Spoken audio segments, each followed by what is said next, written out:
یہ قادیانی مرزائی لوگ، ان کا نظریہ، ان کا عقیدہ یہ ہے کہ حضرت عیسیٰ علیہ السلام کو یعنی وفات ہو چکی ہے، ان کی حیات نہیں ہے، ان کی حیات کے منکر ہیں۔ ہمارا عقیدہ یہ ہے کہ حضرت عیسیٰ علیہ السلام کو اللہ تبارک و تعالیٰ نے اٹھا لیا تھا اور قرب قیامت میں وہ تشریف لائیں گے، 40 سال تک ان کی حکومت رہے گی، پھر اس کے بعد وہ دنیا سے وفات پا جائیں گے اور حضور صلی اللہ علیہ وسلم کے روضہ مبارک میں دفن ہوں گے۔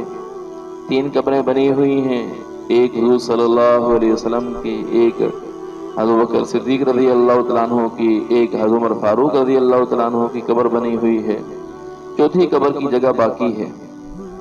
تو ان کی وفات ہوگی، مسلمان ان کا جنازہ پڑھیں گے اور ان کو اس میں دفن کیا جائے گا۔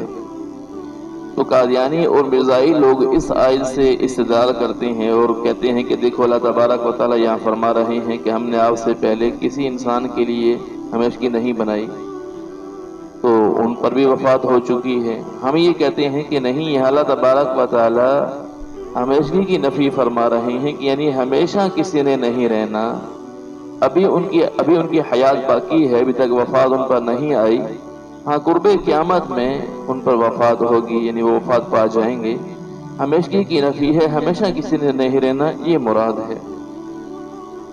تو وہ ان باتوں سے، اپنی گڑھی ہوئی باتوں سے مسلمانوں کو دھوکہ دینے کی کوشش کرتے ہیں۔ تو فرمایا کہ وما جعلنا لبشر من قبلک الخلد، آپ سے پہلے ہم نے کسی بشر کے لیے ہمیشگی نہیں بنائی ہے، ہر ایک نے دنیا سے چلے جانا ہے۔ افإن مت فهم الخالدون، کیا اگر آپ پر آپ فوت ہو گئے تو وہ ہمیشہ رہنے والے ہیں۔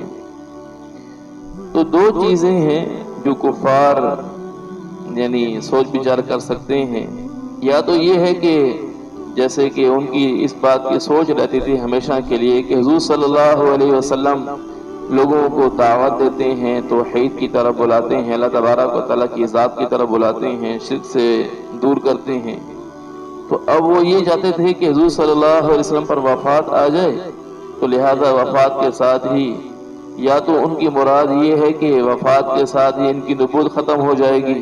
تو اللہ تبارک و تعالیٰ جواب دے رہے ہیں کہ ہم نے آپ سے پہلے، یعنی حضور صلی اللہ علیہ وسلم سے پہلے بھی جتنے انبیاء گزرے ہیں ان پر بھی وفات آئی ہے۔ تو موت جو ہے یہ نبوت کے منافی چیز تو نہیں ہے، پہلے نبیوں پہ بھی وفات آئی ہے، تو کیا آپ کی وفات سے آپ کی نبوت ختم ہو جائے گی؟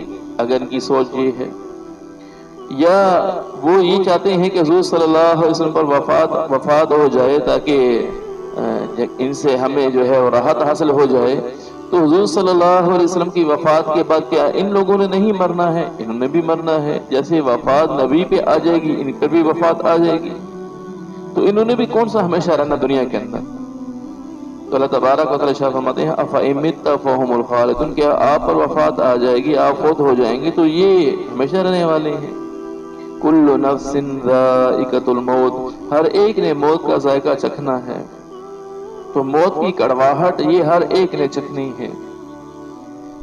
بعض بزرگوں کے بارے میں آتا ہے کہ دنیا سے جا رہے اور دنیا سے جاتے ہوئے یہ کہہ رہے ہیں کہ ہمیں تو بڑی راحت محسوس ہو رہی ہے، بڑی خوشی نصیب ہو گئی ہے، یعنی یہ الفاظ ان کے موت کے وقت میں۔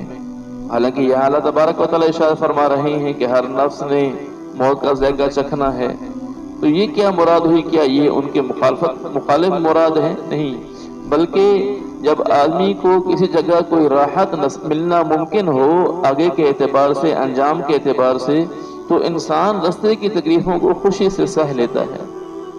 انسان سوچتا ہے کوئی بات نہیں، تکلیف پہنچ رہی ہے اگرچہ، لیکن اس کے بعد راحت بھی تو پہنچنے والی ہے۔ جیسے مثال کے طور پر کوئی آدمی کاروبار کرتا ہے، کاروبار میں اس پر مشقتیں بھی آتی ہیں، لیکن جب اسے معلوم ہوتا ہے کہ اس کاروبار کے آخر میں، مہینے کے آخر میں، یا ہر روز کے اعتبار سے رات کے وقت میں مجھے اتنا نفع حاصل ہونے والا ہے، تو وہ خوشی خوشی تکلیفوں کو برداشت کر رہا ہوتا ہے۔ اسی طرح ایک آدمی دنیا سے جا رہا ہو، جب اسے آگے کے اعتبار سے راحت ملنا یقینی ہو، اس کے دل میں یقین ہو کہ مجھے اللہ تبارک و تعالیٰ کی طرف سے راحت نصیب ہوں گی، یا سب سے بڑی خوشی کی چیز اللہ تبارک و تعالیٰ سے ملاقات ہوگی، اللہ تبارک و تعالیٰ کی زیارت ہوگی، وہاں جنت کا حصول ہوگا، وہاں کی نعمتوں کا حصول ہوگا، یا بندے کو اس بات پہ یقین ہے وہ دنیا کی مشقتوں کو خوشی خوشی سے لیتا ہے، حتیٰ کہ موت کی کڑواہٹ کو بھی کڑواہٹ محسوس نہیں کرتا وہ۔ تو یہی مراد ہے ان اللہ والوں کی کہ جو کہہ رہے تھے، جو فوت ہونے کے وقت میں کہہ رہے ہیں کہ ہمیں تو راحت محسوس ہو رہی ہے۔ تو فرمایا وَنَبْلُوكُمْ بِالشَّرِّ وَالْخَيْرِ فِتْنَةً، اور ہم آپ کو تکلیف کے ساتھ اور خوشی کے ساتھ آپ کو آزمائیں گے آزمائش کے طور پر۔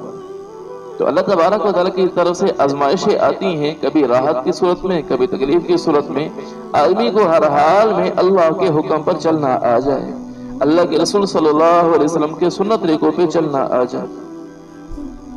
حدیث پاک میں آتا ہے کہ جب کسی بندے کا کوئی بیٹا فوت ہو جائے، اولاد میں سے کوئی فوت ہو جائے، اور فوت ہونے کے بعد وہ بندہ کہتا ہے انا للہ و انا الیہ راجعون، الحمدللہ علی کل حال۔ ہم اللہ تبارک و تعالیٰ کی ہر تکلیف پر، ہر حال پر جو ہے وہ خوش ہیں، بس اللہ تعالیٰ راضی ہیں، جیسے اللہ تعالیٰ کر دے ٹھیک ہے۔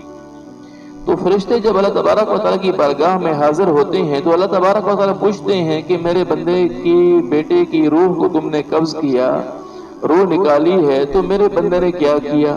فرشتے عرض کرتے ہیں باری تعالیٰ اس نے کہا انا للہ و انا الیہ راجعون، الحمدللہ علی کل حال، اس نے یہ کہا۔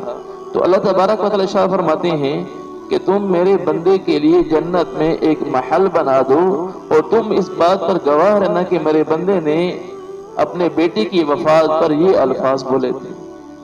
یعنی یہ ہر تکلیف جو ہے یہ بندے کی آزمائش ہے، اس آزمائش کے بعد اللہ تبارک و تعالیٰ نے بڑی راحتیں رکھی ہوتی ہیں، بڑی اللہ تبارک و تعالیٰ نے نعمتیں رکھی ہوتی ہیں۔ اس لیے آدمی کو جو اللہ تبارک و تعالیٰ کی طرف سے آزمائش آئے تو آدمی کو صبر کرنا چاہیے۔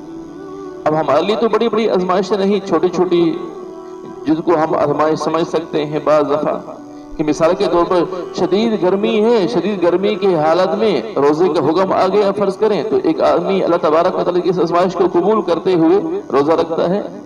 ایک آدمی کو نیند بہت زیادہ آئی ہے، اپنی نیند کو قربان کر کے اللہ کے سامنے آ کر سر جھکاتا ہے، فجر کی نماز پڑھنے کے لیے آتا ہے۔ یہ بندہ اس کو اگر آزمائش سمجھے تو اس کے بعد کتنی بڑی راحتیں، جنت کا حصول یہ ممکن ہے۔ اور جتنی بھی پریشانیاں ہیں، مثال کے طور پر مال ہے، مال کی محبت دل کے اندر ہے، لیکن زکوٰۃ ادا کر کے اس آزمائش کے اندر پورا اترتا ہے۔ اللہ تعالیٰ کی طرف سے حکم ہے کہ حج کرنا ہے، صاحب نصاب ہے تو یہ صاحب استطاعت ہے، اب یہ جا کر حج کرتا ہے تو اس آزمائش کو پورا کرتا ہے، اللہ تبارک و تعالیٰ اس بندے سے راضی ہوں۔ اسی طرح اور کوئی پریشانیاں آتی ہیں ان پر صبر کرتا ہے۔ تو دو چیزیں ہیں، ایک ہے پریشانیوں پر صبر کرنا، پریشانیوں پر صبر کرنا، آزمائش آئی ہے آزمائش پر صبر کرنا، ایک یہ دشواری، اور ایک یہ ہے کہ نعمتوں کا حصول ہو جائے، نعمتیں حاصل ہو جائیں، ان نعمتوں کے حاصل ہونے کے بعد شکر پر استقامت، شکر مستقل کرتے رہنا، ایک یہ ہے۔ یہ دو چیزیں الگ الگ ہیں۔ تو آزمائش پر بندہ صبر کر لیتا ہے، لیکن جب نعمتوں کا حصول ہو پھر اس کے بعد انسان شکر کرے اور شکر پر جمع رہے، یہ بہت مشکل ہے۔ بہت کم لوگ ہوتے ہیں جن کے مزاج میں یہ بات ہو کہ نعمتوں حاصل ہو رہی ہو پھر ان کی زبان پر شکر ہو، یا اللہ تیرا شکر ہے، یا اللہ تیرا شکر۔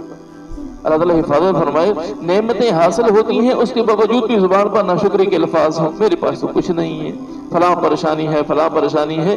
اگر اس بات کو سوچیں کہ اور لوگوں پر کتنی مشقتیں ہیں، کتنی پریشانیاں ہیں، ان کے بالمقابل اللہ تعالیٰ نے مجھے کتنی نعمتیں دے رکھی ہیں، تو پھر انسان کے دل میں شکر کا کیفیت پیدا ہوگی۔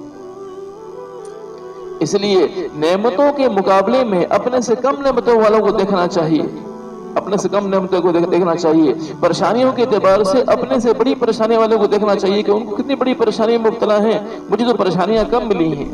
کسی آدمی کو نعمتیں کم ملی ہیں، مجھے اس کے بالمقابل نعمتیں زیادہ ملی ہیں، تو پھر انسان کے دل میں شکر کی کیفیت پیدا ہوگی۔ اور جو آدمی شکر کرنے والا ہو نعمتوں پر، اللہ تبارک و تعالیٰ اس کی نعمتوں میں اضافہ فرماتے ہیں۔ اللہ تعالیٰ قرآن پاک میں ارشاد فرماتے ہیں لَإِن شَكَرْتُمْ لَأَزِيدَنَّكُمْ۔ اس آیت میں اللہ تبارک و تعالیٰ دو تاکیدیں لگا رہے ہیں، اگر تم شکر کرو گے تو میں ضرور بضرور تمہاری نعمتوں میں اضافہ کروں گا۔ اللہ تبارک و تعالیٰ ہمیں اپنی نعمتوں پر شکر کرنے کی توفیق عطا فرمائے۔